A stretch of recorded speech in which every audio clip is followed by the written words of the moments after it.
The law of diminishing marginal returns states that adding additional factors of production will result in sequentially smaller increases in output. For example, let's say I have a business digging holes in the ground. To increase worker productivity, I probably want some shovels. These 5 shovels here are my capital. So in this case, K would be 5. For the law of diminishing marginal returns to apply, we need to keep that quantity fixed. In other words, we aren't going to buy any more shovels for the time being. To signify that the quantity of capital is fixed, we put a little bar over the letter K, indicating that what was once a variable that can change is now an unchanging constant. So now we need to hire some people. Since I have 5 shovels, I will hire 5 people. So L is equal to 5. For the sake of the example, let's say that each of the 5 workers is able to dig 1 hole in 15 minutes when they're equipped with a shovel. That means our total output per hour will be 20 holes, since each digger will dig 4 holes per hour, and we have 5 workers. All right, now let's think about what happens when I hire an additional worker. With 1 more worker, we now have a total of 6, but we still only have 5 shovels.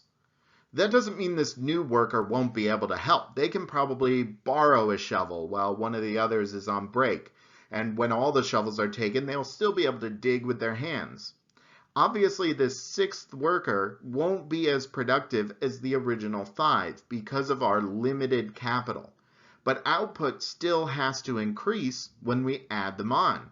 And perhaps they are able to fill enough gaps that they dig 3 additional holes per hour, bringing our total to 23. That is diminishing marginal returns.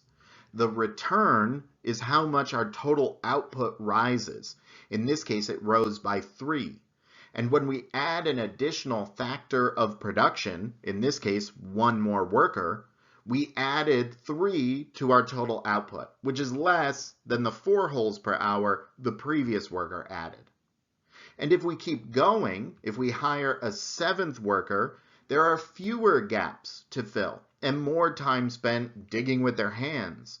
Perhaps they only add 2 holes per hour to our total, bringing us to 25.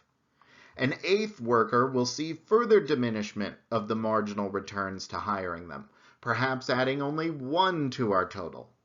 The law of diminishing marginal returns almost certainly applies to adding more labor when we hold capital fixed. And so it is something we want to bake into our choice of a production function to represent the entire economy.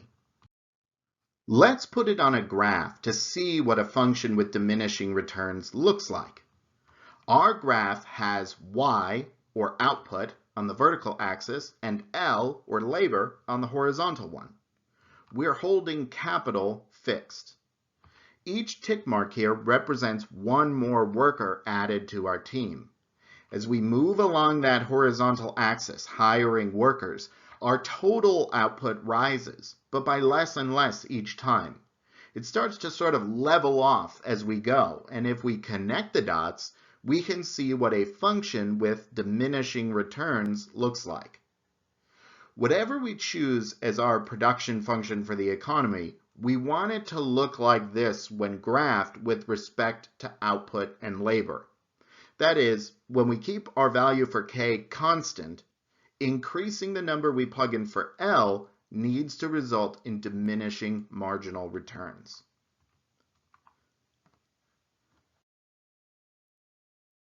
Likewise, if we chart the production function with capital on the horizontal axis, which means we are holding labor constant, we want to see something similar. It doesn't have to be exactly the same, but it still needs to show diminishing marginal returns. This video is all a bit mathy, but I wanted to mention that this is what economists do in real life. They build models to represent some sort of economic process, and building models means making certain assumptions that help simplify things. We are simplifying things here by saying that our aggregate economic production, all production combined, will exhibit diminishing marginal returns in both capital and labor.